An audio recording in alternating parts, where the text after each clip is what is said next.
Maybe death smells like pine needles and tar to the living. Maybe only roofs pray, and eventually everything falls. You go out in a long boat, burning. Being alive is a representation of living.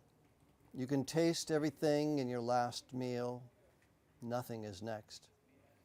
You can't see it. Maybe you can remember it like clouds. But all these vapors will be unmade, like the universe, this one or any other one.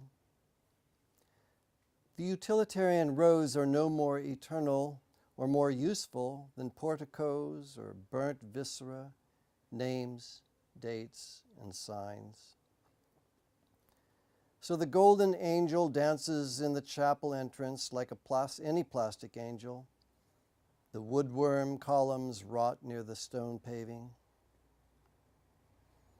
If you could cross the water forever, you would.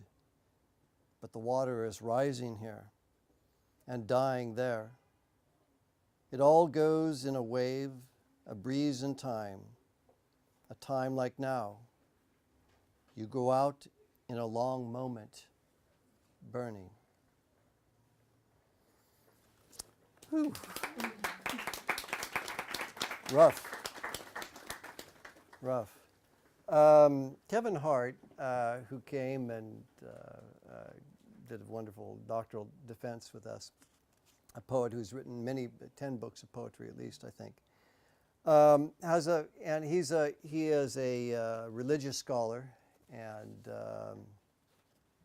so his poem, which I want to read, is kind of a joke.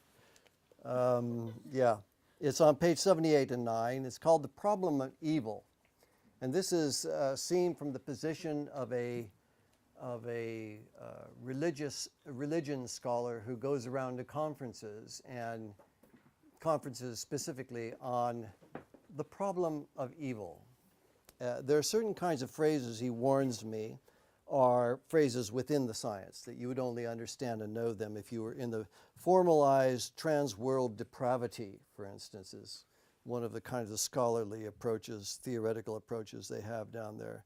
The restricted standard is probably another theory about the problem of evil in the religious business, or we say the theological business here.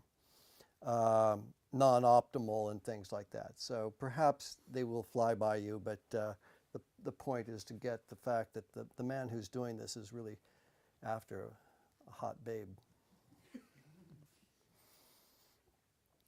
The problem of evil.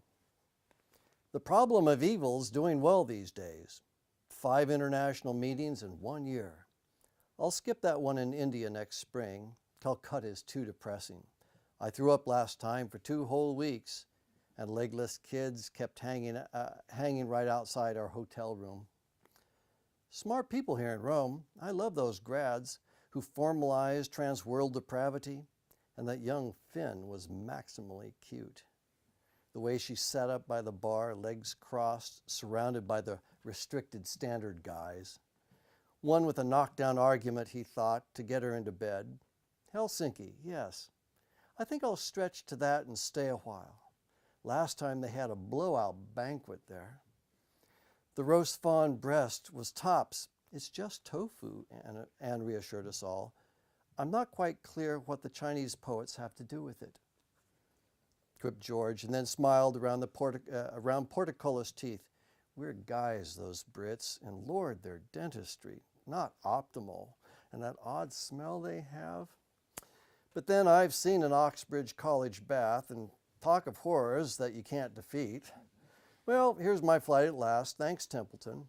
And thanks, great problem that we cannot solve. Just think, Helsinki's not too long a wait, and I have a brand new line I want to try.